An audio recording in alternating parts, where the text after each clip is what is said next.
তো আজকের একটা মিনি ব্লগ নিয়ে চলে এলাম। এই রংটা বানাবো, চলো বালতিটা কেটে নিয়ে দেখতে থাকো। তো বালতি কাটা হয়ে গেছে, মেশিনে প্লেটটা আমি নিচে লাগানো হয়ে গেছে। বালতিটা আমি মেশিনে বসলো, তো বসানো কমপ্লিট। বালতিতে কালার পড়ছে।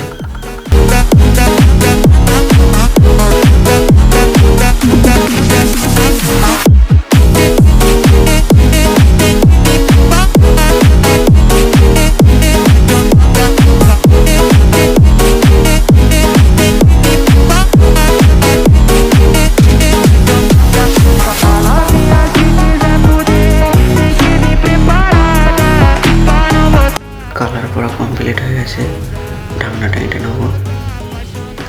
তো হ্যান্ডেলটা আমি খুলে নিচ্ছি, না হলে মেশিনে আটকাবে।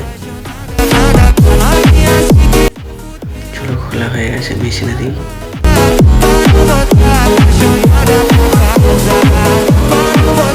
ফাটা হয়ে গেছে, কালারটা দেখো। তো কালার যদি ভালো লাগে সাবস্ক্রাইব করবে। তো আমি স্টিকার মেরে নাম্বারটা দিয়ে দিচ্ছি, পরবর্তীকালে যদি লাগে। তো নাম্বার লেখা হয়ে গেছে, ভালো লাগলে প্লিজ সাবস্ক্রাইব করবে।